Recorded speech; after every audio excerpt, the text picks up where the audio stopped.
So once again, welcome to CSL in session. My clock is showing 12 noon, so I think we will go ahead and get started. My name is Christine Krieger, and I am the Professional Development Consultant for the Colorado State Library. And as you can tell, we're here today to talk about circulating unusual items and how we can maybe change it from circulating just items to circulating experiences. So before we get started with today's regular presentation, I wanted to introduce you briefly to CSL in session in case you have not had an opportunity to attend before. Normally, you may be familiar with attending webinars where it's just kind of one way and people talk at you for an hour and you can check Facebook and do all sorts of other things during the webinar, but we like to shake things up a little bit. So what we're hoping to do today is give you guys lots of opportunities to share your ideas, just like we did in the introductions, things that you are circulating, ideas you have, challenges that you have experienced so that we all can learn from each other, because that is kind of the best way to learn. The main way that you will be interacting today is via the chat, and many of you have already taken the opportunity to use the chat. It's in the bottom left-hand corner, and we may have some other opportunities going through, but we'll explain how you guys can share your information as we continue to move forward. If by chance you need to get a hold of me for any reason, I'm way up at the top of the attendee list where it says Colorado State Library. If you hover over that, it will give you an opportunity to send me a private chat just in case you're having audio difficulties and whatnot. And then after the introductions, I can help you troubleshoot that a little bit. We are recording today's session as well, so if for some reason you're having connectivity issues that we can't resolve or you need to leave early for any reason, the archive will be posted to the CSL in session website later today. And I think that is pretty much it. So I'm going to go ahead and introduce our speakers. I'm actually going to go back to the beginning of the slide. So today we have with us Judith Anderson, who is the director of the Longmont Public Library. We have Teresa Myers, who works with her as the marketing communications manager. We have Jill Wilson, who's the public services manager at the Wilkinson Public Library in Telluride, and a co-worker of mine here at the Colorado State Library, Beth Christ, who is the Youth and Family Services Consultant. So to get us started today, I'm going to have Jill and Teresa.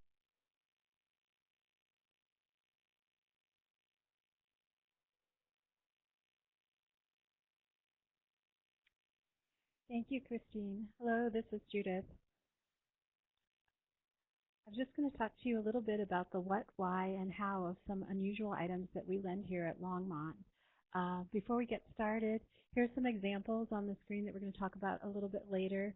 We have our two baby Bibbly robots, and then off going clockwise, noise-canceling headphones, robo-dog, telescopes, and radon detectors.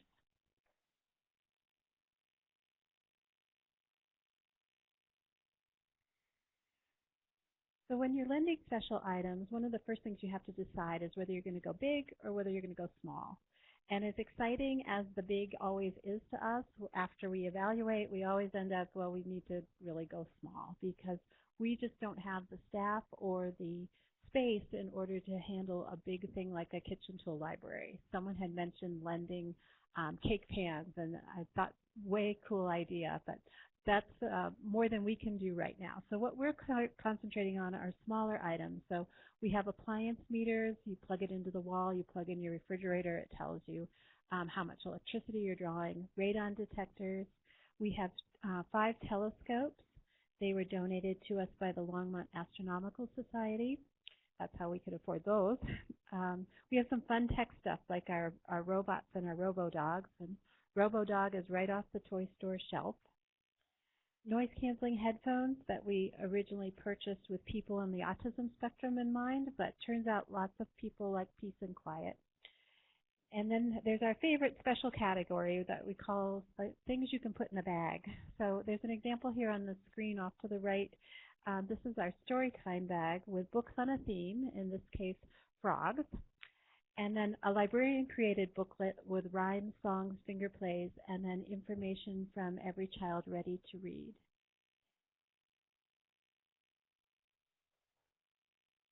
Like I said, bags do very well for us, so we have even more in the bag.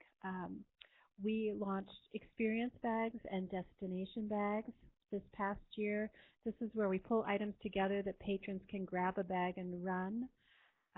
The trick is to add something fun and kind of unexpected to the bag. So, for example, in our Experience the 1960s bag, we have Mad Men DVDs, a cookbook, what would Betty serve at a dinner party, cocktail recipes, but we also have the Twister game. We have a Celtic knitting book in our Outlander bag and Mad Libs in our Doctor Who bag. Our destination bags are along the same idea. So Destination France has some very romantic movies, Paris Cafe music, cookbooks, and then we also threw in the Pink Panther DVDs because that way you can make it maybe more child-centered than romance-centered if you wanted to. So something for all ages. Our Destination Argentina bag has a Learn to Tango DVD in it. We've gotten really good response on these bags.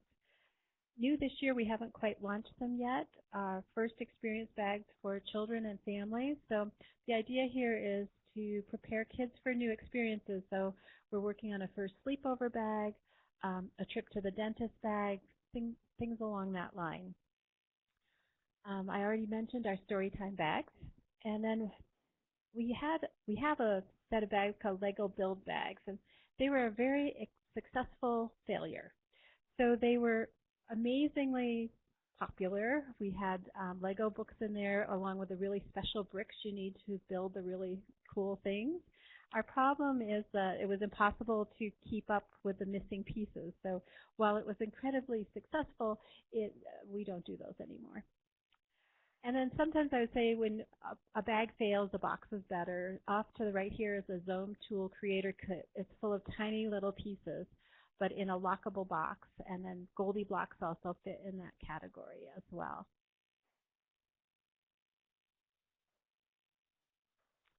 So we're going to throw this back out to you now in the chat box. If you'd like to let us know, what do you put in a bag, or what would you put in a bag, having given it a little bit of thought?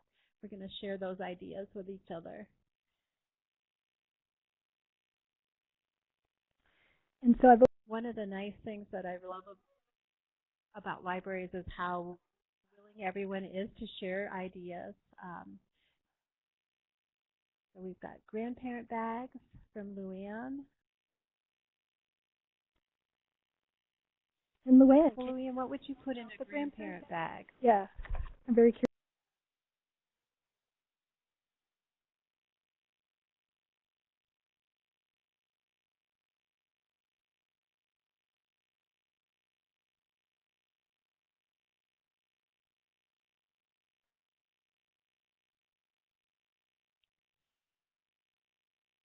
Storytime bags from Mary and Abby. Destination bags have been really great for us. I'm trying to think of where we're going. We had Argentina, France, Italy, Australia, Scandinavia with a feature on coffee. Apparently they drink a lot there. I think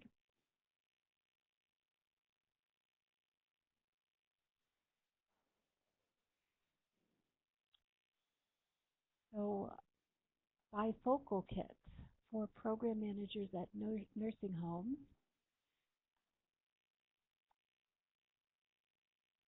Knitting bags, that's something I hadn't heard of before. The binge bags, some of our experience bags are definitely binges. What we tell people is there's way too much in the experience bags to experience in your checkout time, so you should come back again and take it out a second time and have another experience with it.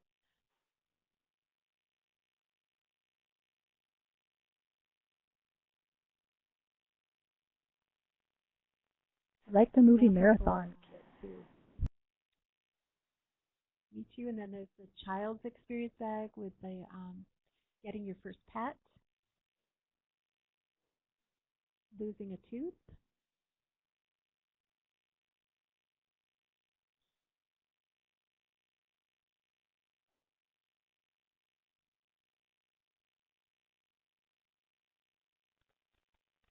And these are all great ideas, and I can post these. They'll be within the archive of the CSL in session for today, but I can post a document that shows all of these great ideas for what Fabulous. Thank you.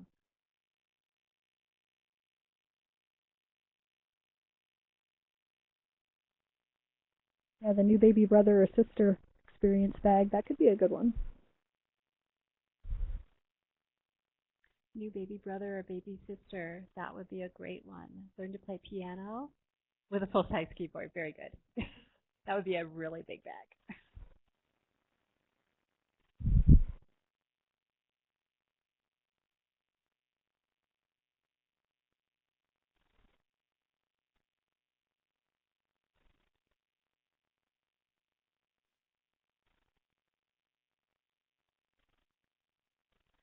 Roll-up keyboard might be able to do that. Keyboard.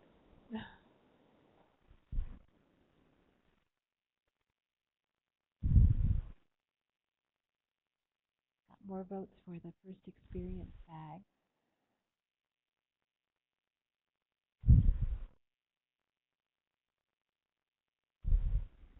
For literacy kits, bird watching with binoculars.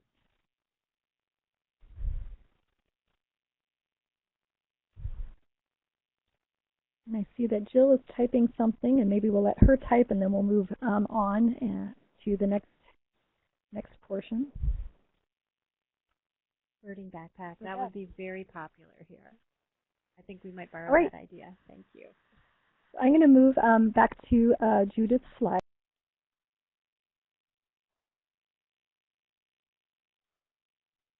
So when we got started, we were talking about the what, which is really the most fun, I think. But before you get to the what, there's really the why. I'll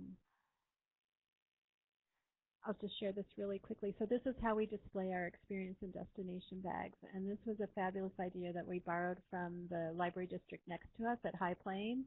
They were doing this, and I'm like, perfect. It's compact. It's attractive. People grab and run. So always borrow when you can. So now back to the why. So I would say the very first thing to consider is your library's mission. While we all have the same sort of mission, because we're all in the same sort of business, every community is different, and so there may be things that are specific to your community that would make a special item work better for you than for someone else. So always look at your mission when you're making a decision. Borrow, don't buy. We have a lot of things that are expensive, for example, the telescopes, that most families really can't afford to have on their own. So it makes a wonderful thing for us to lend.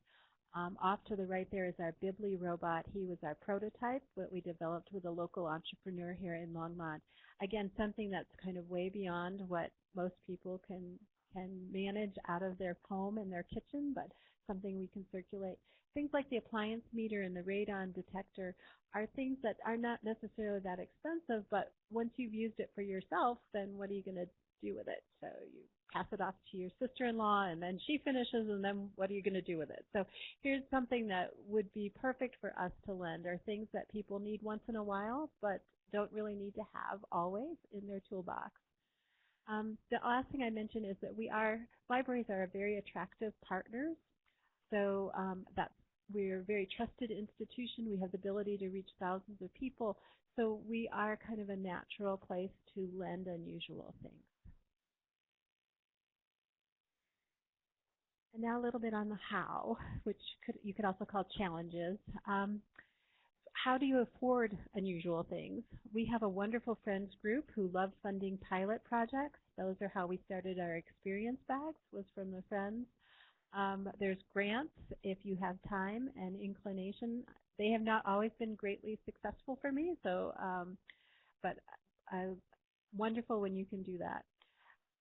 Acquiring partners for us has been very easy.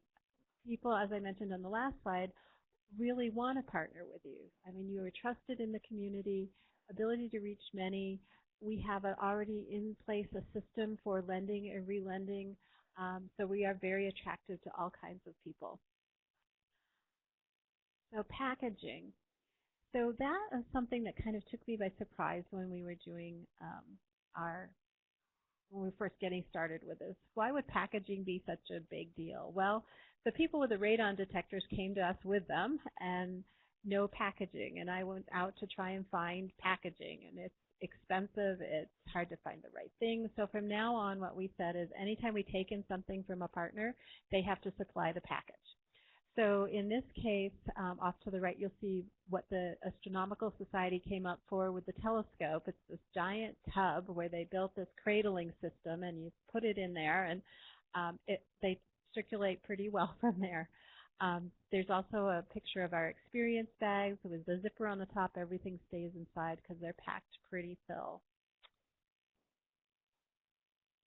After packaging too, you want to consider labeling. So everything gets our brand on it. So when you take home a telescope, it's got the library's logo so they know who to thank for this wonderful thing.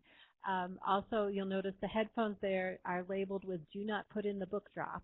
So just trying to remind people they won't survive very well that way. Next thing to consider is staffing. Who's going to check for all the parts and pieces when something's returned?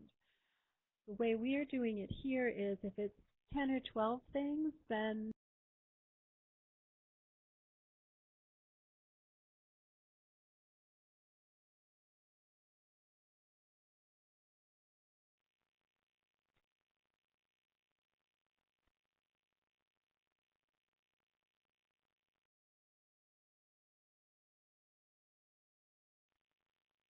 Judith, we're not hearing you any longer.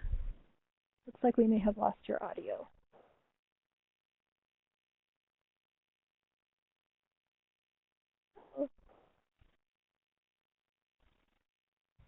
Hello?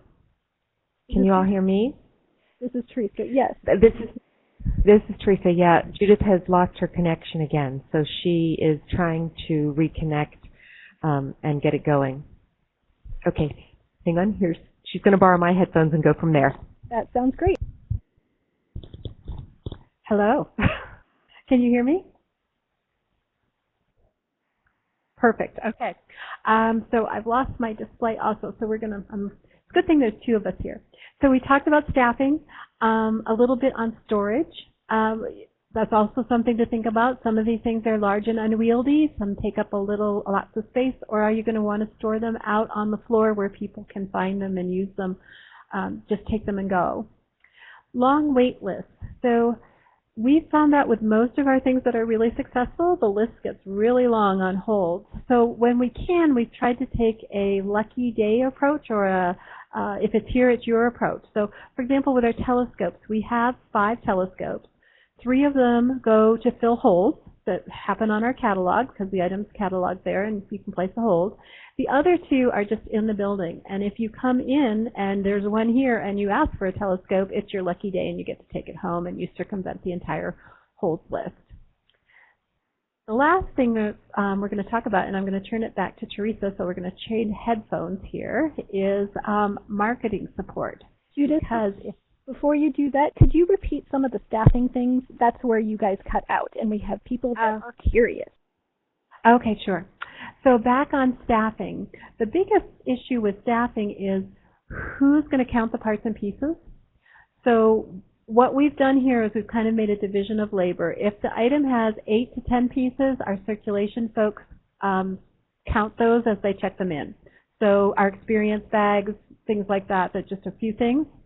Things that have many, many parts, like the Lego bags that we eventually discontinued, those get sent back to the department who thought it was a great idea to circulate that item. So we get to share the work there. So that's our approach to it. Did I answer everyone's question?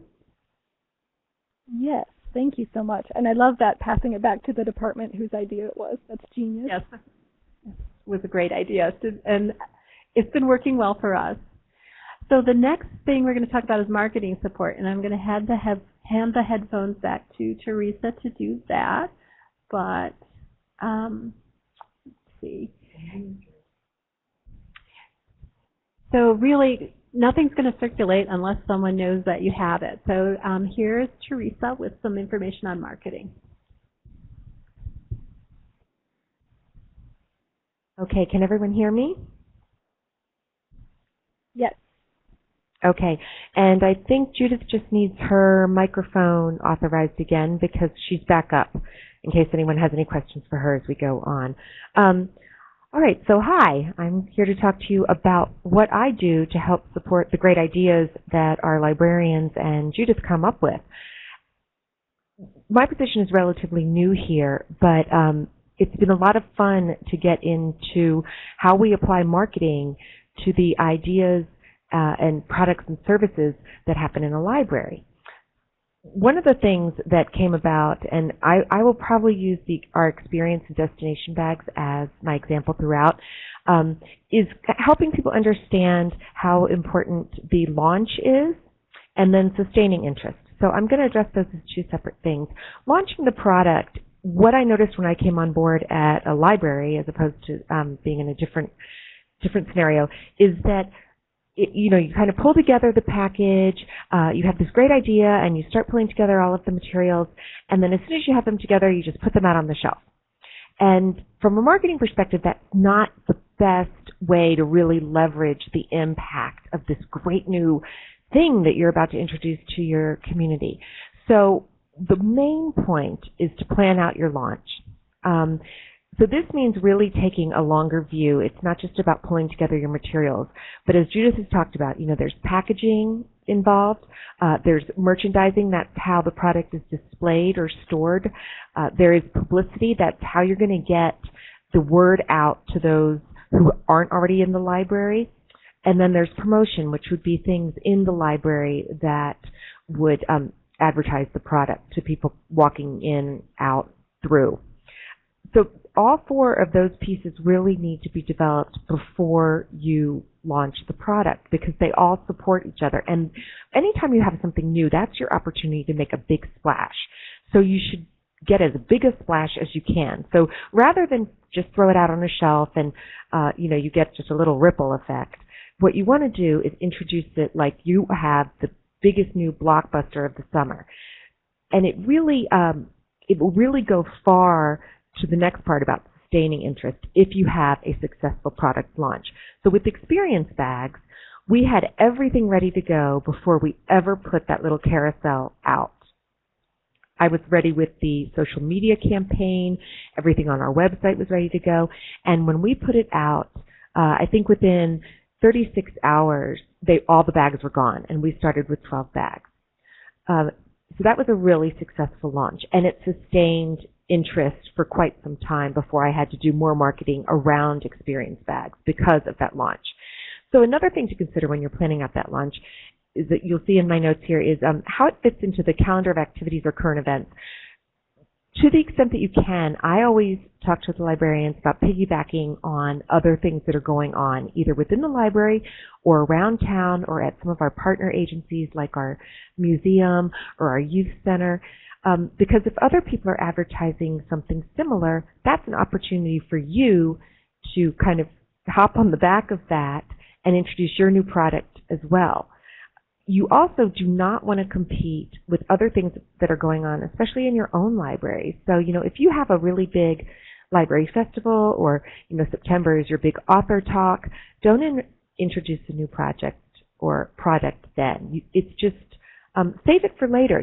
Always have something up your sleeve so that there's always something fresh and new happening at the library for patrons to feel like every time they come in, there's something different happening.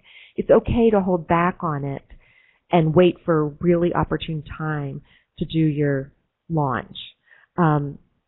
Because a good launch, as I said here, is almost always more important than a fast launch. Really think about it as you only get one chance to make a first impression with that product. So I'm going to go on to the sustaining interest. As you might expect, sustaining interest is more difficult than launching.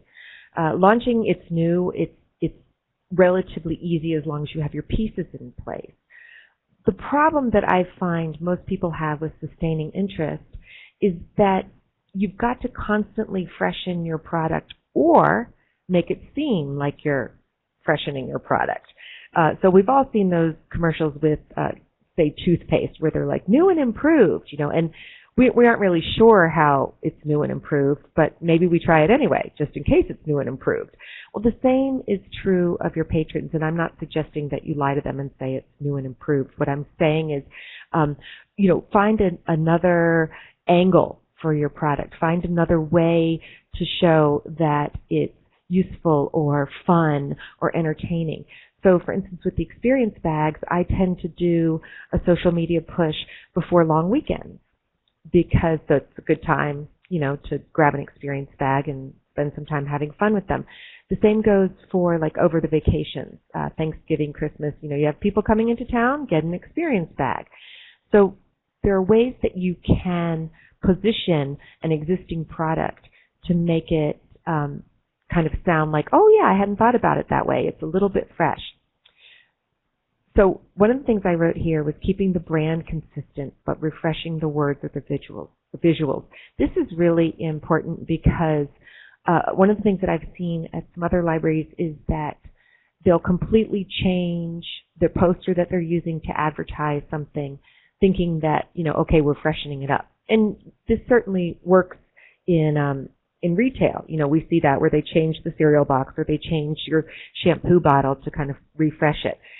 But one of the things that I think happens for libraries is that then people aren't sure if it's the same thing, and if they liked it before, they may be, unhappy that it's changed. It also makes it harder to find. If I've been advertising on our social media and on our website this experience bag using this particular brand for a year or more, and then I suddenly change it, it's people often are going to be confused by that. Another little note I made here was capitalize on current events and changing times. Even if there's nothing going on with your partner agencies or within your library that you can piggyback on, you certainly can with what's going on in the world. And those little moments that you can capture, if you can be responsive to them, it also helps your library's overall brand seem a lot more relevant and timely. You're not this dusty, stuffy old institution. You are a vibrant, exciting place to be because you're right on top of all the things that are happening. Okay, my last little comment there, I'm being funny, but the "don't keep putting lipstick on a pig" is one of my favorite phrases because, sometimes you try something and we all know it may not work. There's nothing wrong with pulling it. Certainly we want to give something a long enough time to see if it can generate some traction, and for any product that might be a different amount of time. But at the same time, don't take up your shelf space or your carousel space or your floor space with something that you absolutely love but your patrons just can't seem to, buy into. You have other great ideas, and it's better to put them out there and really kind of wow your patrons. Okay, so I think that's it for me. So this is Judith again. I'm just going to leave you on this very last slide. So while this is not exactly a little pig, this was something we developed. We developed the Bibli on the left. We made baby Biblis that circulated. They were hugely successful, but we couldn't sustain them. They were too fragile, too much time. But even though baby Biblis are not circulating now, the goodwill and the innovation that people saw us in a new light still continues. So even when you lose some, you're still winning. So I'll just leave you with that note then. Thank you, Judith. Jean, I can throw this back to you. Yes, thank you. And I think in the interest of time, we are going to move on to our next presenter. If you all have questions for Judith and Teresa, feel free to type them in the chat at any time. I will try to keep track of those so that we can make sure that we get those answered before the end of the session today, if that works with you all. And I'm going to pull up, Teresa shared her slides in a Prezi, so we're going to, I am going to drive, and Teresa, you will walk me through when to move on to the next slide for this section. Actually, it's Jill. Jill. Sorry, so sorry. Jill from the Telluride Public Library. You can hear me okay? Great. Everybody else?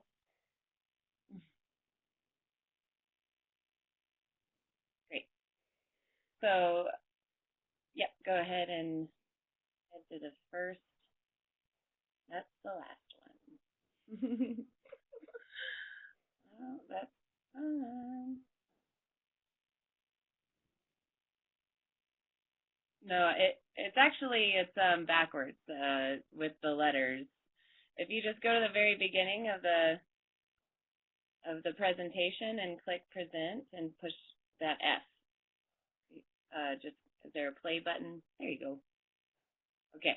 I know, which it's funny for librarians that in the book they would have it go backwards, but that's the way Prezi did it. So can everybody hear me okay? I'm just going to check in the side there in the chat and make sure that, okay. Great. So my name is Jill Wilson. I am the Public Services Manager here at the Wilkinson Public Library in Telluride, Colorado. I've been here for about 5 years, and there have been a lot of changes in those 5 years in libraries in general and our library in particular. So I just want to share some of the unusual items that we have for checkout over the years. Go ahead and go to the Join in the Fun, the next slide. So I'm sure many of you have seen this Library of Things. This is in the American Libraries magazine, ALA, and I like the quote down at the bottom: more than ever, libraries are offering non-traditional items for checkout. And if you'll see number 6, it's a little bit blurry, but that's us, that's Telluride, and number 6 in Colorado there with the dog jumping through the air, catching the Frisbee, which, just a quick little anecdote right there, out of all of the items that we have for checkout, they chose the item that we had just recently removed from circulation about a month ago. And basically we were they tried to get a book on the dog activity kit, and it ended up being a whole kit. So we just decided to throw it into circulation, see how it would go. And it wasn't that great. It wasn't a very good kit. It wasn't very sturdy. It was kind of just a box. We tried it out and immediately, probably a couple of months later, removed it from circulation. But then we saw this article come up in American Libraries, so we thought, oh, we should probably put a dog activity kit back into circulation because it's now in publication. So I went through and made a much more sturdy dog activity kit that we now do have in circulation with rotating toys and a leash and a little trash dispenser bone and things of that sort. So, or trash bags. So yeah, we do actually have a dog activity kit now, but that just goes to show that some things don't work out, but you can try different ways to go about them. But libraries are definitely circulating non-traditional items, and let's talk about that some more in the next slide. So one of my favorite reactions from patrons is hearing, oh my gosh, I cannot believe you can check out fill in the blank, what a sewing machine or karaoke machine or any of the following things we'll be talking about at a library. That's just amazing. And I really love shocking library users. As librarians, I'm sure most of you have heard things like, oh, isn't the Dewey Decimal dead? Or are libraries even relevant anymore? Are they even used because of the internet or, like Google and stuff? And I'm sure as librarians, you guys have heard that a lot. So my answer to them is always that libraries are actually really thriving in the internet and the Google age and everything, because we have to be more innovative. We have to stay relevant to our communities. And so it's actually a really exciting time to be in the library world, because we get to be really innovative and creative in how we entertain our patrons, and it's not just about books anymore. So then I get to tell them about all the cool things that you can check out at the library, and I just love nothing more than seeing that shock on people's faces. So let's go ahead into the next slide. So I just wanted to throw this out to the group, out to the chat, and just see what you guys have to say about why do you think it's important that libraries are circulating unusual items. Maybe just see over here in the chat if you just would write in there, why is it important Obviously, many of you are here today because you think it's important, but I just want to hear a little bit more about why. To fill a need and make us essential, absolutely. We have to stay relevant to our communities. Thank you, Judy.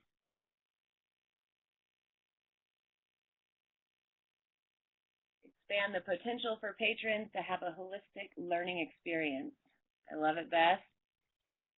Yeah, I mean, it's not just about checking out books or DVDs or music like we have been for many years. It's time to expand into other things. It offers so much more to those that cannot afford things. Absolutely. Like Longmont was talking about, the telescopes and the things that are really expensive that people can't buy, but they can borrow. Hannah said, as technology and communication learning methods evolve, it's important for libraries to stay current with trends so as to serve our patrons in the ways they most need. Absolutely. And Joanna recognizes that lifelong learning is about more than books. Exactly. Includes other experiences. Yeah, in Longmont, I loved your experience bags. That's great. Storage is a challenge for sure, and when possible, we like to display our materials on the floor. However, everyone has limitation on floor space. We've tried to put the attractive, less fragile items out on the floor. Showed in her slide, we display the bags on carousels. Yeah, display is a big part of it, so we can talk about that as well. It's a good experience for kids to teach them the value of borrowing versus buying. Absolutely. All right. Thank you, Mary and Abby. All right, we'll do a couple more, and then we'll move on.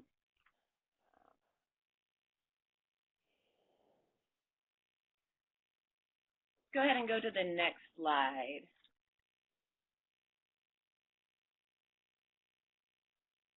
All right, so I just wanted to talk a little bit about how we got started here at the Telluride Library. Go ahead into that PEP grant. So about 5 years ago, basically right around when I started, we were approached by a local partnership, just like Longmont was talking about. A great way to get started in this is through partnerships and grants. We were actually approached by them. They had like $1 million grant, which was amazing.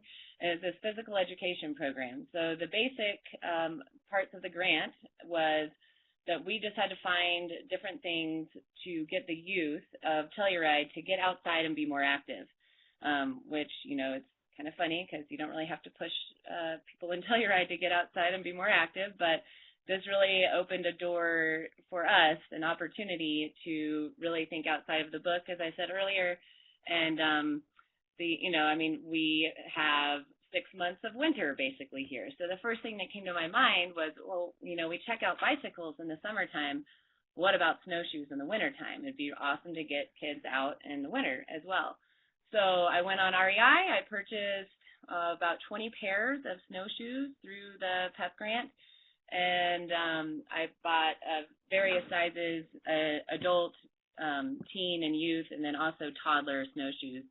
And they came along, I got like the kits, the packages that came along with their own bags and everything, so it was super easy. They're very sturdy. It was easy to display. Flat wall is our best friend here at the Wilkinson Library. We use flat wall for a lot of our hanging items.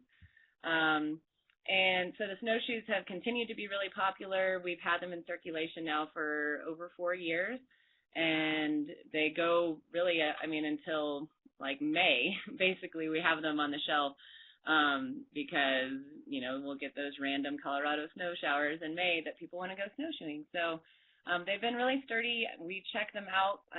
We get about 100 circulations a month with those snowshoes. One thing to note with that is that we did have to get rid of our poles after a while because those started breaking. But then, you know, now, like Longmont was saying, you just have to figure out when things don't go well and let go of them, which the next slide, you can't always get what you want. That'll talk a little bit about later on in that year, we brought in fly rods and fishing poles, and we realized, you know, they were great. They were very, very popular in town from adults and kids. But we realized, you know, after a couple of years, they would come back, you know, just completely jumbled and all of the wires missing and the poles were broken. And it was just a lot more work than we really wanted to put into fixing fishing wire. So over time, we just kind of let the fly rods and the fishing poles just weed themselves out. And so we no longer do the fishing poles anymore, but you can get them for free over at the Parks and Rec department just down the road. So it's kind of an easy let go. Let's go to the next one. So then the Colorado State Grant, if you're lucky enough to be in Colorado, and Beth knows all about this as well because she's there at the Colorado State Library, but we are very fortunate over the last few years to have the Colorado State Grant, and it's basically if you check out items to use, early literacy activities, educational manipulatives that are packaged for public use and circulated, like kits or backpacks for the kids. It's one of the easiest grants I've ever been a part of with the biggest impact. We've had a lot of fun with this grant over the years, and when I saw kits and backpacks, my eyes lit up, and I'll show you in the next few slides what we've done with that. And Beth, I'll try to go quickly because I know that the time is short. But we did, our very first thing we did was nature backpacks, and that includes local wildlife guides, outdoor activity guides, nature journals, binoculars, a little bug magnifying box, insect net, adventure vest, and then I've also thrown some sunscreen and bug spray in that. And we've got hiking trails all around the library, like 2 blocks away, so people can just grab a nature backpack and go on a hike, and those have been really wildly popular. Next slide. This has been a lot of fun, too. In 2016, I got to realize this dream of doing dramatic play bags through the Colorado State Grant. So we just choose all different kinds of themes, and in each bag it has a costume. It has 3 books in English about that theme, 1 book in Spanish, and then it always includes some kind of toy or manipulative or game that has to do with that theme as well. The kids absolutely love this, especially for tourists and visitors that come into the library that didn't bring all their toys and costumes from home. They can check these out from the library and have fun while they're here in Telluride. So it's great for all ages. Next slide. And babysitting backpacks. These were our newest venture this year. We just put these out a couple of months ago. They've already been really popular. We noticed that here at the Telluride Library, a lot of the teens during the summer especially like to venture into babysitting. So we had 3 different backpacks we put together for babies, toddlers, and older kids. Each one comes with age-appropriate books, crafts, and a few different games that are perfect for that age, a first aid kit, and then babysitting secrets, and a little playbook and kind of tips and tricks for babysitters. So those have been really popular, and it's just kind of an all-in-one. You can pick it up from the library and then go on your babysitting adventure, and in that little playbook tips and tricks, it kind of tells you how to expand your babysitting business, and that's been very popular. So that's been our Colorado State Grant. A few examples from that. Let's go to the next slide. And basically with this, I have to say that once you get started checking out unusual items, it's really hard to stop. So we kind of got into it with a few of these different grants, but then we made it a line item in our budget every year. We actually have unusual items to check out in our budget because it's been so popular, and it is really hard to stop once you get going. So let's see the next slide. Here's a few other examples of things that we have here. Let's go to the first one there. Go up close. So the first one we have is some different forms of technology. The hotspots have been incredibly popular. We now have 6 in circulation, and there's always about 20 people wait list for that for each one. So I like Longmont's idea of offering one of those maybe as a lucky day. So those have been incredibly popular. So if you get those, just get ready for a wait list. The Rokus have been really fun. GoPros, especially if you have an active community, people have been loving those. Let's go to the next slide. So as you were talking earlier, we were talking during the Longmont session, we created these binge boxes. So they're a theme movie boxes. In this picture, we have like musicals for kids, or What's in the Box, or we have Dystopian Box. We have Party Time Excellent, classic comedies. So these are just a few. We actually have about 25 binge boxes in circulation at this point. Those have been incredibly popular as well, especially during like off-season times when there's not as much going on, or right before vacations, as Longmont was saying. So those have been really fun, and really fun to make too. Lawn games have been really popular, especially in the summertime. We have cornhole, bocce, ladder toss. What else? I forget. Hold on. Horseshoes, frisbee golf, slacklining. Those have been really fun, especially if you have nice weather in the summertime and people like to get outdoors. Next slide. And karaoke machine. I don't really need to say much more about that. It was kind of a process about cataloging each one of the CDs. I got about 100 different CDs for the karaoke machine, and I went through and alphabetized each, made the karaoke book for it, which if you're kind of OCD librarian, that can be really fun. So I would highly recommend getting a karaoke machine at your library. And it's not a lot of parts to look through. So next one. And just this year, as part of the Colorado State Grant as well, we got a slew of instruments. So we have about 5 ukuleles, we have multiple guitars, we have those roll-out pianos, roll-out drums, mandolin, and banjo, and electric guitars as well.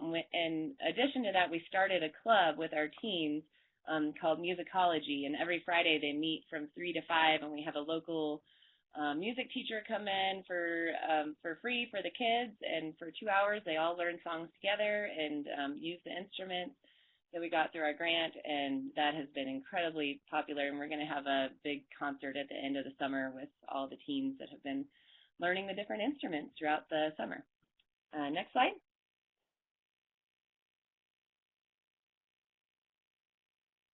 So sky's the limit. The main thing that I would suggest is just really gearing it towards your community. Listen to your community. What do you think that they would want?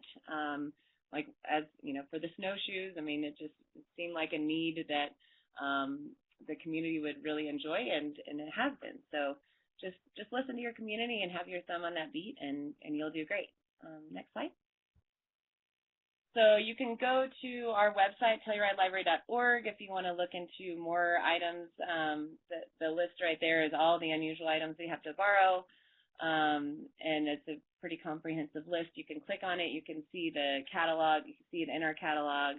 And then just like Longmont was talking about marketing, we have these posters around the library. Did you know you could check out? And that's just a few of the things that we check out. And we also have those little flyers and like our new patron packets that we give out to people when they get a card, so they can see right away that, wow, this library has a lot of cool things to offer. So yeah, marketing is incredibly important. And go into the next slide. Almost done. And just like Longmont was talking about, how do you keep track of everything? Other duties as assigned, as all librarians know, that's on your job description. And yeah, there's certain things that you just have to let go, or like, we have robotics kits with like 56 metal balls, and it's like, who really wants to sit there and count every single metal ball? So you either have to, be a little lax with some of the items, and just like on the item record, if there are only 50 balls, then just write it on the item record, and or just be prepared to replace items as they come in broken or missing items, or just don't be afraid to admit something just doesn't work, or just get those big ticket items like the telescopes, like Longmont was talking about, some of the other libraries, those big ones that you don't have to look for all the little pieces. There's also the other option. So let's go on to the next slide. Actually, the next slide is, I believe, questions. And Beth, why don't we go ahead and go on to you? Thanks, Jill. Thank you. Always the Wilkinson Public Library is doing so many amazing things. I will point to Luann's question about cleaning and sanitation of items. if anyone wants to jump in on that one before we move on. I think especially with the dramatic play bags, we definitely, when we go through, when they're returned, we go through each item, make sure it's in there. And then, I mean, in our kids area, we have a little sink and soapy water and things like that. So it is important, definitely, to sanitize, especially the kids' items. Yeah. But like, with the snowshoes, a lot of times those will come back a little bit dirty, but, they're about to go back out and get a little dirty. So some things you just don't worry about as much. I'm thinking I'm going to just fly through mine because we're having a lot of such great questions come through. And so I'm just going to concentrate on just a couple of points here and go really fast so we can get to your questions. I'm going to talk really fast about Check Out Colorado State Parks. This is a program that everyone of you here who's in Colorado already knows about. And those of you also in Georgia, Indiana, and Virginia, you all have similar programs to this. Last year we started partnering. This is the Colorado State Library started partnering with Colorado Parks and Wildlife to circulate the nature backpacks that you see here in the photo in all public, military, and interested publicly funded academic libraries in the state of Colorado. So each backpack has state park pass hang tag, which is the main thing, which gets you into any state park in Colorado for a week, pair of binoculars, 2 field guides on Colorado trees and wildflowers, and Colorado wildlife. There's a little leave no trace outdoor ethics card, an activity suggestions card, park brochure, and a fishing basics guide. So we have 2 of these circulating in 300 libraries in Colorado. So we have almost 600 of the backpacks circulating right now, which is great.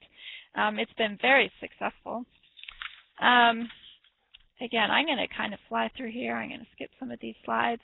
And I will say if you're interested in this program, you can always contact me later. We'll have our contact info up.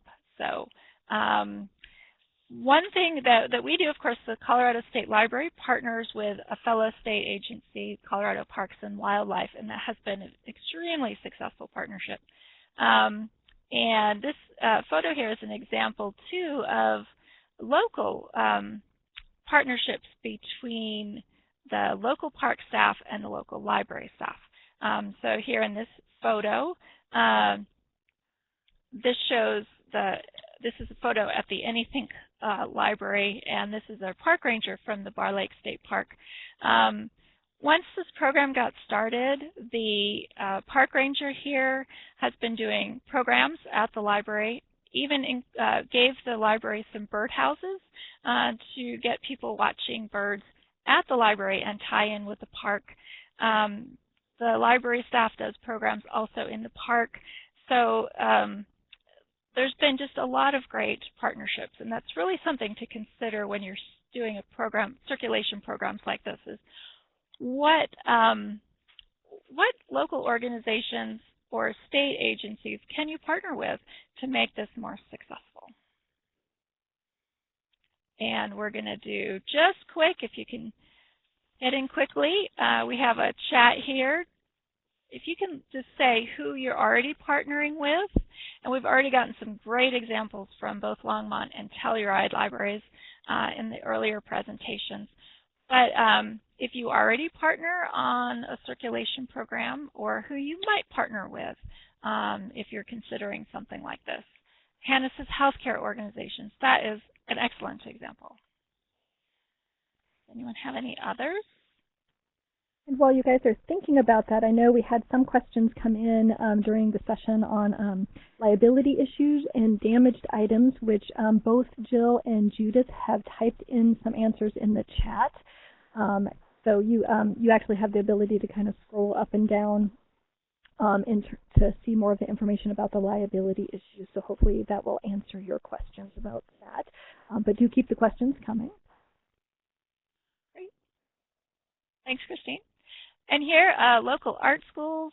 Tina says Parks and Rec, absolutely. Hannah, local community helpers like police and firefighting, totally. These are excellent, excellent organizations to partner with. I see some more typing going on.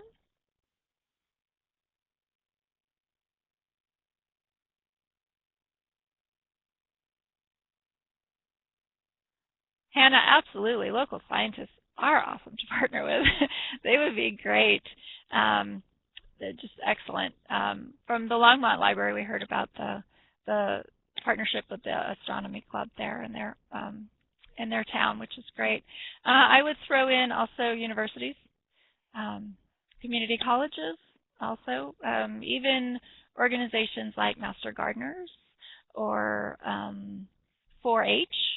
All of these kinds of organizations. I see we'll take these next couple, and then we're going to move on since our time is really tight, and we want to. Okay, so local land trust. Oh, that's a great one. Astronomical clubs, great. Yeah, we do want to honor your time, so we're going to keep you here. I'm sorry. I know you can keep typing. Please type in the main chat. If you were just on the verge of typing there. I'm sorry, we're just going to rush things along. I did just want to touch on audience, too. These are some of the audiences for any kind of unusual item or experience that you're circulating. Obviously, your patrons.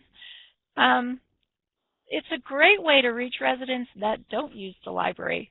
If you can promote to them, perhaps through a partner or a place that you know, a particular group is, that you can reach them. If you can promote, hey, we have this really unusual thing that you might like, it might get them to the library for the first time.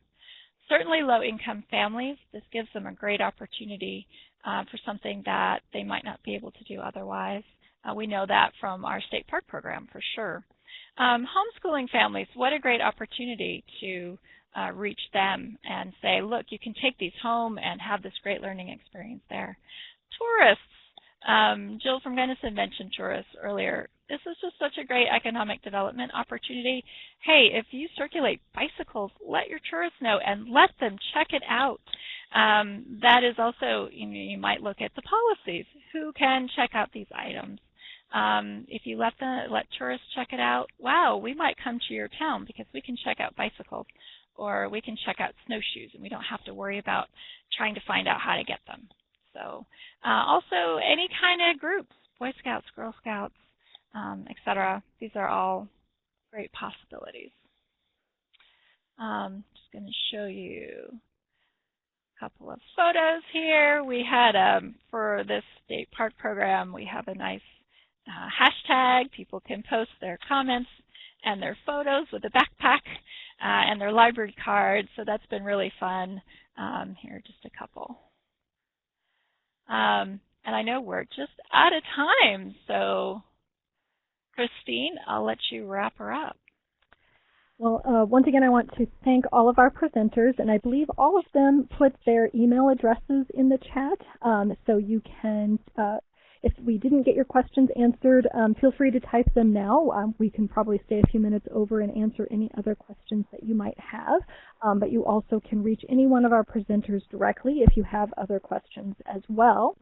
I did want to mention our next CSLN session is going to be on Thursday, August 24th at noon Colorado time, and we're going to talk about workplace bullying. So that might be a topic that is of interest to you. I'm just going to put the URL to a quick survey in the chat. So I just added that. We would love to get your feedback on today's session, so anything that you can share. And as I mentioned, we are recording today's session. The archive will hopefully be up in about an hour or so at the URL that I just put in there. If you need a certificate for attending today's session, if you can email me, I'm going to type in my email address. I will make sure that you get one for today. Sorry, I can't type and talk at the same time. So my email is in the session as well. And thanks again for joining us. And As I said, if you have any last-minute questions, we will address them now. So Sarah is asking, are there any popular teen kits that have been developed? Do teens want to carry backpacks, or are they uncool? So either one of our presenters, you can either type or you can add, or if your library is circulating items for teens, feel free to add that information in the chat area as well. And if you do have to go, feel free to log off. Everything is still being archived, so you can come back and revisit it later.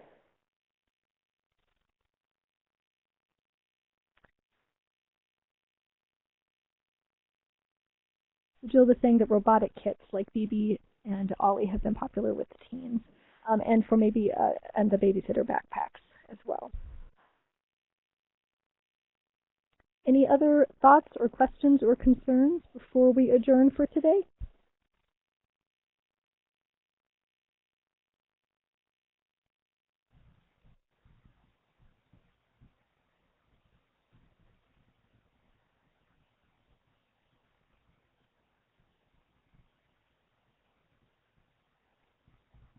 Excellent.